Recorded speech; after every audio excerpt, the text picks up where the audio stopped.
Thank you, Morley. Coach, with 3 games to go, unfortunately, there is no postseason for this team. But tell me about having the right motivation here tonight and also with the remaining 2 games after this game. I truly believe the character of our locker room is going to allow us to come out tonight and play a very tough football team very intensely. Our guys have done a tremendous job all year in terms of quieting the noise around them and handling adversity. And I don't see these remaining 3 games being any different for them. This one should be, probably an easy one to get up for because you're at home. You don't want to end your home schedule with a loss.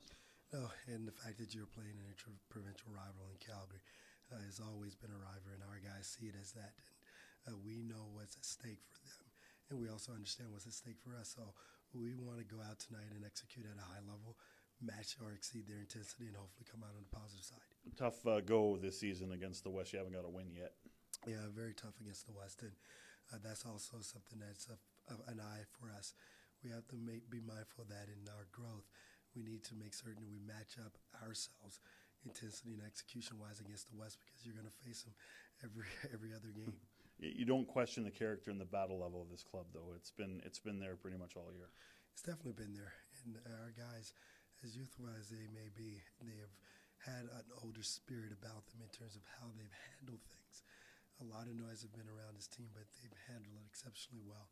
And those guys are true to their character, have prepared very hard this week to battle against a very tough football team. The reality is, though, character and battle level is great, but you got to have the fundamentals, and that's been something this team has struggled with all year. So there's another goal in the last 3 games, I guess, is clean up the mental mistakes and the errors. Absolutely. When you lose a lot of close games and you're analytical about why, you look at the core fundamental things.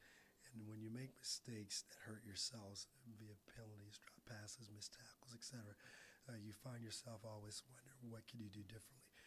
That's a part of the maturation process. It's also a part of being able to put your blue-collar attitude on and go back to work every single day and try to get better at it. Change on the offensive line. Unfortunately, Alex Krosnick will not play. Hurt himself in practice this week with hurt his knee.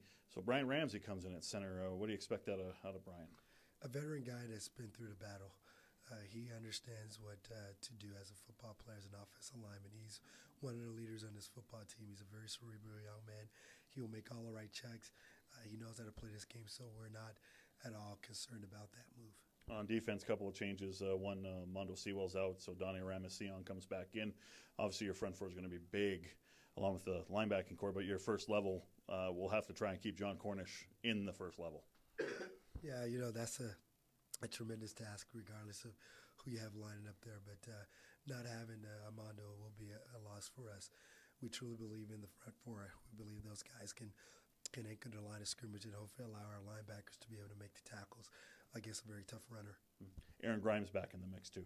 Yes, another one of those disappointments this year in terms of a freak injury, keeping a possible Rookie of the Year candidate out for 9 weeks. And hopefully hasn't stunned his growth. Hopefully we'll see tonight someone who pick up where he left off. Kevin Glenn will start a quarterback for the Stampeders, and you didn't really see him much this year in the 2 games. I believe he left the second quarter in the Labor Day Classic. But again, all Kevin Glenn has done is basically win in the last 2 seasons. A veteran quarterback that has played this game a long time and played at the highest level, played in Grey Cups. So he knows when the stage is set, what to do, how to perform. He's unflappable that way. And we know it's going to be a tough task tonight because they have balance on their offense. You can effectively run the ball, now your play action, and now he can manage the game differently. And Kevin is that guy that can definitely go out and, as you said, produce wins because of the way he manages the game. All right, Kavis, thank you so much. All the best tonight. Thank you.